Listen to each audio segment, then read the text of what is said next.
Kwa mujibu wa takwimu za kitaifa, mahitaji ya mafuta ya kula nchini ni takribani tani 570,000, zikiwemo tani 370,000 za mafuta ya mawese, tani 28,000 za mafuta ya pamba na tani 172,000 za mafuta ya alizeti.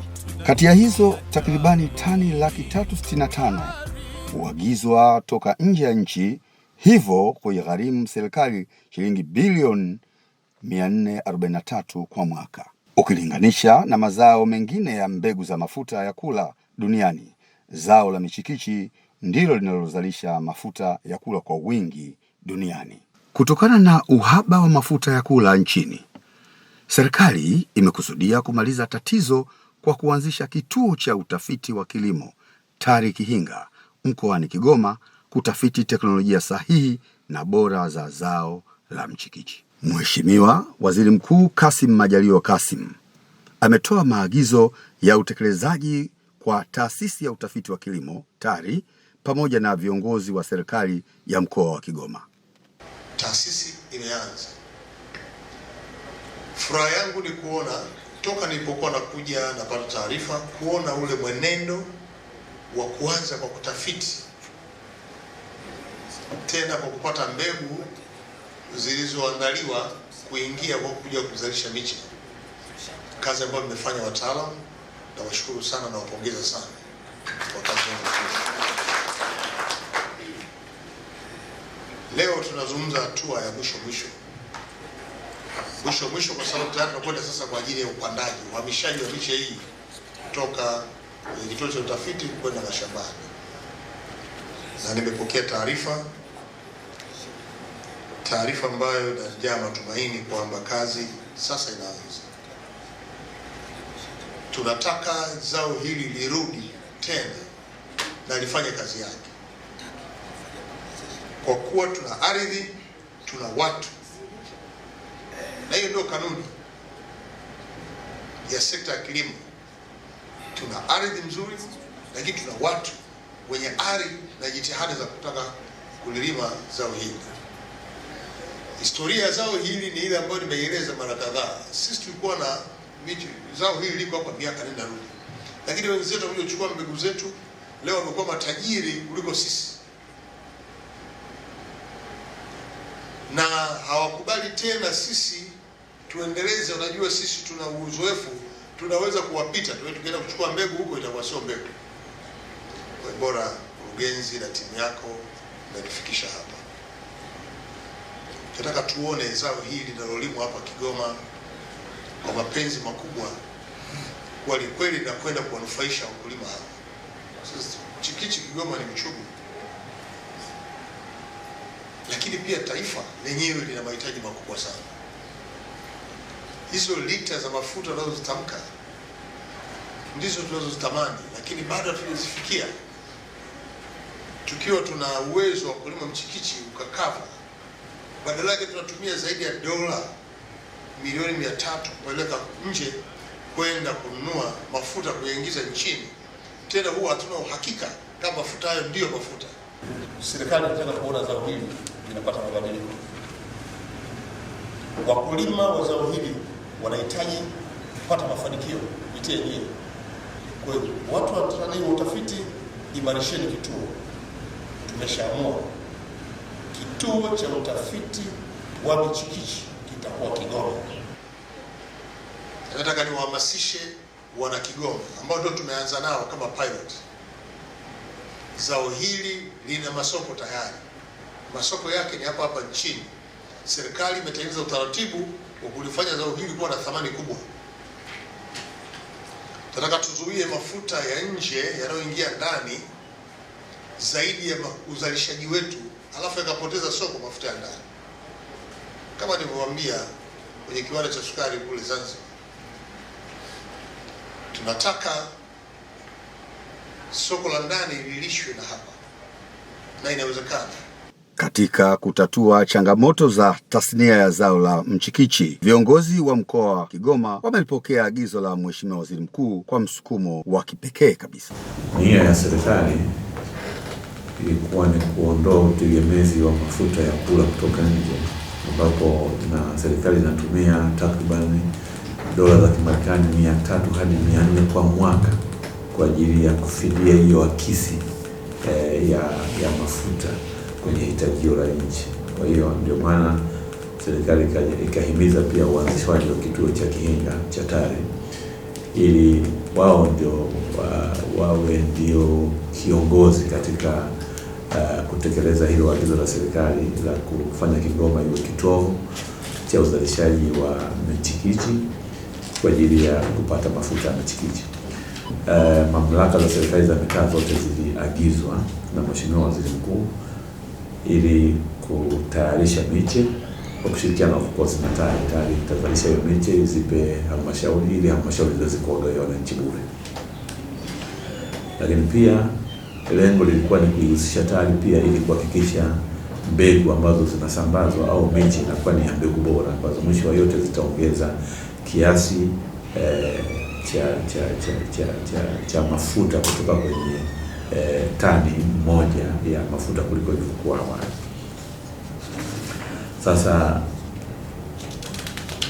kwa hiyo mkoa uliagizwa sasa kuona kwamba zao hili linazalishwa kwa wingi na kila halmashauri kama nilivyosema at least iweze kuzalisha miche 1,000,000 kwa ajili ya kugawa kwa wananchi ambao watakuwa tayari wameshaandaa mashamba kwa ajili ya upandaji. Lakini pia taasisi za serikali ziliagizwa pia kuanzisha hayo mashamba moja kwa ajili ya uzalishaji, lakini pia pengine iwe ndio mashamba darasa kwa wananchi wengine kuweza kujifunzia. Sasa kwa hatua zilizofikiwa ni taasisi ya TARI, Tanzania Agricultural Research Institute, wanaendelea kutekeleza maagizo kwa kuchavusha mbegu mashambani. Hiyo ndio hatua ya kwanza kwa ajili ya uzalishaji wa mbegu bora. Na hadi tarehe 30 mwezi wa 6 mwaka huu walikuwa wameshatayarisha mbegu 1,808,568. Hizi mbegu kiasi hicho zinatosha kupandwa kwenye ekari 36,117. Kwa hiyo kwa kutumia mbegu kiasi hicho tuna uhakika muda si mrefu ekari 36,117 zitatoshelezwa kwa kiwango hicho cha mbegu. Lakini tayari sasa katika mbegu hizo TARI imeshazisambaza mbegu 1,696,111 zimesambazwa sasa kwenye mamlaka za serikali za mitaa na taasisi 4 za serikali ili waweze kuziotesha kwenye viriba na baadaye sasa kuweza kupanda kwenye mashamba. Kwa taasisi za serikali na tayari gereza la Kuitanga wameshaandaa ekari 400 kati ya ekari 6,000 ambazo wanategemea kulima kwa awamu. Na sisi tunawahimiza kuendelea kuongeza kila mwaka ili kufikia hilo lengo lao la 6,000 au hata zaidi. Lakini pia kuna gereza la Ilagala ambao tayari nao pia wameshaandaa ekari 150 kati ya 200 ambazo walikuwa wameearmark kwa ajili ya kuanza kilimo cha michikichi. Jeshi la Kujenga Taifa kambi ya Bulombola tayari wameandaa nao ekari 900 kati ya ekari 2,000 wanazotegemea pia kuzilima. Sasa upandaji unategemea na majira.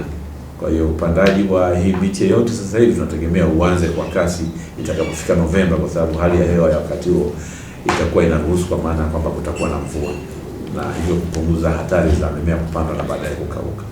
Tunaendelea sasa kama mkoa kuendelea kuzihimiza halmashauri zetu ili kutekeleza hayo maelekezo na kuendelea kuwagawia wakulima hiyo miche ambayo tayari wameshagawiwa na TARI.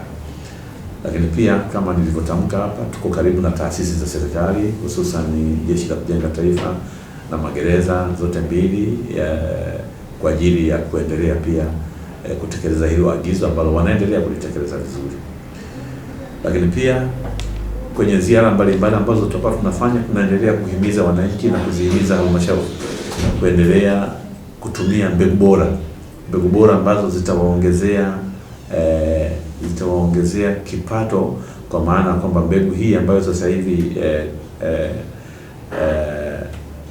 TARI wameiendeleza itaweza kuongeza mapato kutoka tani 1.6 kwa heka waliokuwa wanapata kwa kutumia mbegu ya zamani kufikia tani 4 hadi 5 kwa heka hiyo moja. Na hii kwa maana nyingine kwamba itaongeza kipato kwa kwa wananchi katika ukubwa ule ule wa eneo ambalo zamani wangeweza kuwa wanapata kidogo. Lakini na sisi pia tunalo jukumu kama mkoa kuendeleza uzalishaji wa mbegu kwa wingi. Tumeendelea kupata request nyingi kutoka Katavi, kutoka Rukwa, na pengine tutaendelea kupata kutoka sehemu nyingine. Sasa lakini tunayo kiu kwanza ya kuhakikisha sisi wenyewe kwanza hatuwezi kusubiri mpaka tujitosheleze, kwa sababu utakuwa ni uchoyo. Lakini angalau tujipe favor kwanza sisi wenyewe. Unafahamu Kigoma wanasema uchumi wake uko chini. Nafikiri sio kwa sababu ya jambo lingine lolote. Watu wa Kigoma ni wachapakazi sana. Mtakuwa mashahidi, hata sehemu nyingine wako wakifanya kazi na wakifanya biashara na wako mafanikio makubwa. Sema sasa kufunguka kwa hii miundo mbinu kunaweza kufanya kuwavutia zaidi wenyeji kurudi kuja kuwekeza, kwa sababu wengi wana ardhi ambayo ni asili, lakini pia na kwa wageni, kwa sababu tunayo ardhi ya kutosha pia Kigoma. Nategemea juhudi zilizofanywa na serikali ya awamu ya 5 chini ya uongozi wa Mheshimiwa Rais wetu Daktari John Joseph Pombe Magufuli za kuifungua Kigoma inaweza kaja kuwa hub kubwa sana kiuchumi kwa mikoa hii iliyoko kwenye kanda ya magharibi.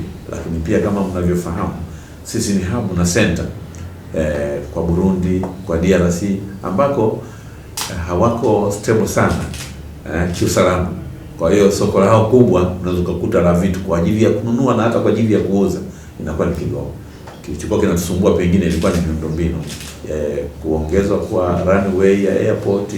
Sasa hivi wanajenga terminal building, wanajenga tower control pale, wanaongeza urefu wa runway, wanaweka taa za kurukia ndege usiku. Sasa hiyo miradi kama hiyo ya usafiri ndio inayofungua miundombinu ambayo ilikuwa ndio shida kubwa Kigoma. Kwa barabara sasa hivi zinaendelea kujengwa kwenda Katavi, zinaendelea kujengwa kwenda Bukoba, zinaendelea kujengwa kwenda Tabora. Sasa it's becoming a very attractive center kusema kweli Kigoma.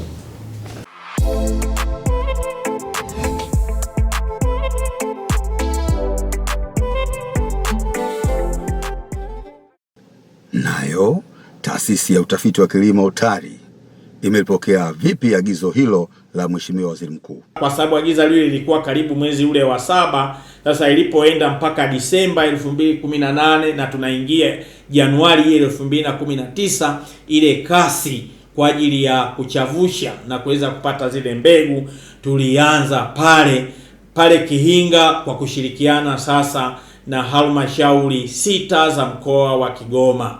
Tumeanza kushirikiana na halmashauri ya Kigoma Manispaa, kuna hii Kigoma vijijini au Kigoma wilaya, lakini pia tumeshirikiana na halmashauri ya wilaya ya Uvinza, halmashauri ya wilaya ya Buhigwe, lakini pia na Kasulu TC na Kasulu DC. Hapo ndio tulianzia kufanya kazi kwa kushirikiana na hizo halmashauri, lakini pamoja na sekretarieti ya mkoa ule wa Kigoma kwa ajili ya kwanza kuhakikisha tunachavusha, tunapata hizo mbegu bora za aina ya Tenera, na kwamba tukaanza kazi ya uoteshaji wa hizo mbegu kwa kushirikiana na zile halmashauri.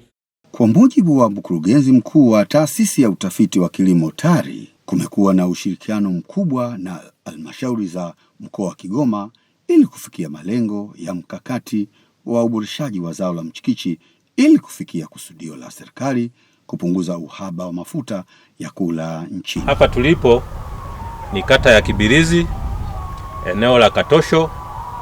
Ni eneo ambalo kama management ya manispaa tuliona linafaa kwa maana ya kuwa na kitalu kikubwa cha kuzalisha miche ya michikichi ambayo baadaye ikiwa tayari tutaigawa kwa wakulima bure. Kwamba eneo hili ndilo ambalo sasa tunalitumia kutekeleza agizo la Waziri Mkuu alilolitoa kwa mkoa wetu wa Kigoma na manispaa zake, kwamba lazima sasa kila manispaa itekeleze agizo la kuimarisha zao au kilimo cha zao la michikichi hapa nchini. Mtafahamu wote kwamba kwa muda mrefu sasa nchi yetu imekuwa inatumia gharama kubwa sana kuagiza mafuta kutoka nje. Kwa hiyo kama taifa uongozi wa juu ukaona hakuna sababu ya kuingia gharama hizi kila mwaka, wakati uwezo wa kuzalisha zao la michikichi katika nchi yetu na maeneo mbalimbali ya nchi yetu inawezekana, Kigoma manispaa ikiwa mojawapo. Kwa hiyo tuko hapa eneo la Katosho, eneo ambalo sasa ndio kitalu kikuu ambacho manispaa tutakitumia kuzalisha hii miche ambayo baada ya miezi miwili ijayo tutaanza kuigawa kwa wakulima. Eneo hili tunatarajia kuwa na miche milioni 1, lakini mpaka hapa ninapozungumza tayari tunayo miche 30,000 katika eneo hili, ambayo baada ya miezi miwili, nadhani mwezi Oktoba, itakuwa tayari kugawiwa kwa wakulima wetu ndani ya manispaa. Tumejipanga kugawa miche 57 kwa kila mkulima, yani ni miche ambayo inatosha kwa ekari moja. Kwa hiyo miche 30,000 itakuwa tayari mpaka Oktoba, lakini lengo ni miche milioni 1. Kwa hiyo mtaona namna gani ambavyo tuko serious katika kuhakikisha kwamba zao hili sasa linaimarika katika manispaa yetu. Tumepata ushirikiano mkubwa sana kutoka kwa wenzetu TARI Kihinga. Hawa ni wadau wetu muhimu ambao wamekuwa wanazalisha mbegu, wanatupatia manispaa, tunaendelea kuikuza hapa katika kitalu chetu. Kwa hiyo tunawashukuru sana, na nitakuwa mchoyo wa fadhila nisipowashukuru. Tayari wamekwisha tupatia hiyo miche 30,000 kama mnavyoiona hapa, na wanaendelea kutupatia miche mingine ili tuweze kukamilisha hilo lengo la miche milioni 1. Umepokea vipi wito wa serikali kugawa miche hii bure, miche ya tenera kwa manispaa yako? Kwanza niseme miche hii ni miche bora, inatutoa kwenye kuwa na miche ile ya michikichi yenye uzalishaji duni, ile ya kizamani, kutuleta kwenye mbegu bora ambayo itakuwa inatoa mazao mengi na mafuta mengi. Kwa hiyo mimi nachukulia hii ni fursa muhimu sana kwa manispaa yangu, kwa sababu tunasema ili zao litakuwa na spill over effect kwa wakazi wa mji wa Kigoma Ujiji, kwa maana ya kwamba zao hili kwanza baada ya miaka 3 linaanza kutoa uzalishaji, lakini linaendelea kutoa mazao kwa muda mrefu zaidi. Kwa hiyo mimi nalichukulia hili zao kwa wakulima wetu ni kama zao ambalo linawahakikishia pension ya maisha yao, kwa sababu hili zao kisha lipanda, likishaanza kuzaa linaendelea kuzaa kila mwaka. Kwa hiyo mkulima unaendelea kunufaika na zao hili cha michikichi nchini. Mimi niwaambie Watanzania kote nchini na mikoa ambayo zao hili linakubali, wasichezee hii fursa ya zao hili la michikichi, na maadamu serikali imekwisha toa agizo kwamba miche hii izalishwe kwa wingi na wakulima wapewe bure, wachangamkie fursa hii. Niwahakikishie Watanzania wenzangu, kwa uelewa wangu, katika mazao ambayo yanatoa mafuta, zao la michikichi ndio zao pekee ambalo linatoa mafuta mengi, linatoa kwa wingi mafuta, ukitofautisha na zao la karanga, ufuta na kadhalika. Zao la mchikichi ndio linalotoa mazao mengi. Kwa hiyo nitoe rai tu kwa wakulima popote walipo nchini, wachangamkie fursa hii ya kulima zao la michikichi, kwa maana ile niliyosema, zao hili kwanza hata wakati wa ukame lenyewe linaendelea kustawi, tofauti na ufuta, tofauti na zao la karanga. Hili zao likisha simama, likaota, likaanza kuzaa, linaendelea kuzaa. Kwa hiyo ni zao ambalo linaendelea kutoa uzalishaji kwa muda mrefu, na ndio maana nasema wananchi au wakulima popote nchini wachangamkie zao hili, kwa sababu ni mkombozi wa maisha yao. Zao la mchikichi ni moja kati ya mazao ambayo ni ya kipaumbele kwenye halmashauri ya wilaya ya Kigoma, na Mheshimiwa Waziri Mkuu ameongeza nguvu kwa kulifanya zao la mchikichi kuwa zao la kimkakati katika nchi yetu. Kwa halmashauri ya wilaya ya Kigoma tunashirikiana kwa karibu sana na taasisi ya utafiti ya TARI Kihinga, ambao wametusaidia kupata mbegu kwa ajili ya kuzikuza na baadaye kuweza kuzipeleka shambani kwa wakulima. Halmashauri ya wilaya ya Kigoma ina takribani hekta 9,000 ambazo zimepandwa miche ya kizamani, lakini pia tuna eneo linalokaribia pia hekta 9,000 ambazo pia zinaweza kupandwa miche mipya. Kwa hiyo kwa wastani tuna hekta zipatazo 18,000 ambazo zinaweza kustawisha zao la michikichi. Halmashauri ya wilaya ya Kigoma imejipanga kwanza kwa kuondoa michikichi ya zamani katika hekta 9,000, lakini pia vile kupanua maeneo ya kilimo kwa kupanda hizi hekta 9,000 ambazo pia zinaweza kupandwa zao la michikichi. Kwa kuanzia tulipokea mbegu zipatazo 36,000 kutoka kwa taasisi ya utafiti ya TARI Kihinga, lakini mpaka sasa hivi tuna miche ipatayo 28,000 ambayo iko katika vitalu mbalimbali vinavyomilikiwa na kuhudumiwa na wakulima. wakulima wetu hawa wamejiunga katika vikundi AMCOS, na sisi tumezitumia AMCOS hizo katika kukuza na kuzalisha miche ya michikichi.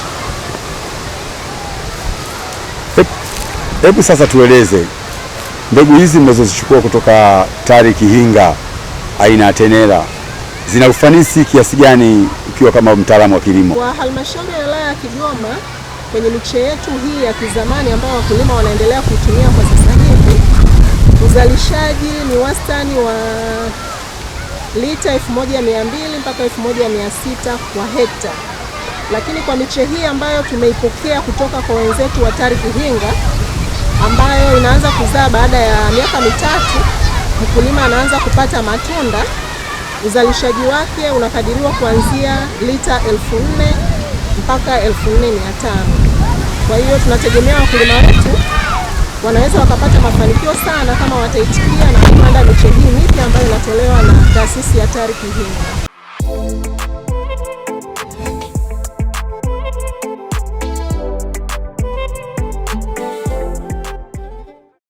Kwa halmashauri yetu ya wilaya ya Kigoma ni mojawapo ya zao la kuu la biashara, lakini vile vile zao hili linalimwa sana katika halmashauri nyingi za mkoa wetu wa Kigoma. Kwa ujumla katika nchi yetu kwa kweli tunatumia sana mafuta ya kula, lakini sehemu kubwa ya mafuta ya kula tunayotumia yanaagizwa kutoka nje. Sehemu kubwa mafuta ambayo tunazalisha humu Tanzania tunazalisha kwa kiwango kidogo ambacho hakikidhi mahitaji, na ndio maana serikali inaingia gharama kubwa ya kuagiza mafuta kutoka nje. Hata hivyo, katika siku za hivi karibuni halmashauri ya wilaya Kigoma na serikali ya mkoa kwa ujumla imekuwa ikijitahidi kuboresha zao hili kwa kufundisha wakulima namna ya kilimo bora cha michikichi, ikiwemo kutumia mbegu bora. Hata hivyo, kumekuwa na changamoto ya upatikanaji wa mbegu bora. Ikumbuke tu ya kwamba ni hivi karibuni serikali ya awamu ya 5 ilitangaza zao la michikichi kama zao la kimkakati, mojawapo ya mazao makuu ya biashara hapa Tanzania, na vile vile kuagiza kianzisho kituo cha utafiti katika halmashauri ya wilaya ya Kigoma ambacho kitahudumia mkoa kwa ujumla na vile vile kitahudumia taifa kwa ujumla kuzalisha mbegu bora za michikichi aina ya Tenera. Ubora wa miche hii ni kwamba ina uwezo wa kutoa kuanzia lita 4000 mpaka 6000 kwa hekta. Kwa hiyo ukilinganisha na lita kuanzia 1200 mpaka 2000 kwa hekta kwa hii hizi mbegu za asili au dura. Sasa ukiangalia hapo utaona ya kwamba wakulima wetu bado walikuwa na changamoto kubwa kabisa ya uzalishaji, na hii ni kwa sababu sehemu kubwa ya michikichi ambayo inazalisha mafuta sasa hivi ni aina ya dura. Kwa hiyo ujio huu wa kituo cha utafiti wa kilimo TARI hapo Kihinga umesaidia sana kwa kiwango kikubwa kabisa kuweza kuhakikisha kwamba zao la michikichi sasa limepewa kipaumbele, na tunategemea katika siku zinazokuja uzalishaji utaongezeka. Na hii ni kwa sababu wakulima sasa wataweza kupanua kilimo chao. Kwa mfano, katika miaka hivi karibuni halmashauri imekuwa ikiingia gharama kubwa kuagiza mbegu kutoka nchi za nje, huko Ulaya hasa Malaysia, ambako tulikuwa tunatumia mbegu moja tunaagiza kwa shilingi 2500. Sasa ukipiga mahesabu halmashauri yetu ya wilaya ya Kigoma kwa huu mwaka tu tulionao, huu mwaka wa 2020 tumeweza kuzalisha mbegu zipatazo 1028, ambao sasa ukipiga mahesabu kwa haraka halmashauri ya wilaya imeokoa zaidi ya shilingi milioni 70. Lakini vile vile katika siku za nyuma tulikuwa tunaagiza mbegu chache sana. Kwa mfano mwaka 2019 tuliagiza mbegu 4000. Mwaka huu tuna mbegu 1028 ambazo zikapanda takriban ekari 450 na kidogo. Kwa hiyo tunaona kwamba sasa kilimo hichi kinaanza kuchangamka katika halmashauri ya wilaya ya Kigoma na wilaya za jirani pia. Lakini mkulima, wakati mwingine kulikuwa na kampuni binafsi ya Seed Change pale Rwiche ilikuwa inazalisha mbegu mche mmoja kwa gharama za shilingi 5000. Kwa mkulima alikuwa anaingia gharama ekari moja ambayo inaweza ikapandwa na miche 60, alikuwa anahitajika kuwa na shilingi 300,000. Unaona, lakini leo mbegu hizi tunazoziona hapa amegaiwa bure. Kwa hiyo ni imani yangu ya kwamba ujio huu wa utafiti wa kilimo TARI Kihinga utaleta mapinduzi makubwa katika kilimo cha michikichi. Hakika serikali imeiunga mkono taasisi ya utafiti TARI ili iweze kuendeleza kuzalisha kwa wingi mbegu bora za chikichi aina ya Tenera ambayo inazaa kwa muda mfupi na inayokomaa kwa muda mfupi. Pia inatoa mafuta mengi kuliko mbegu za michikichi ya asili ambazo zinatumika hivi sasa.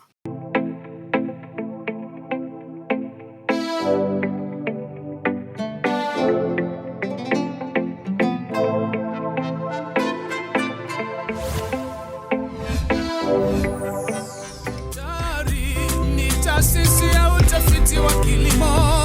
TARI ndiyo yenye dhamana ya utafiti wa kilimo. TARI ni taasisi ya Wizara ya Kilimo. TARI tunajivunia TARI.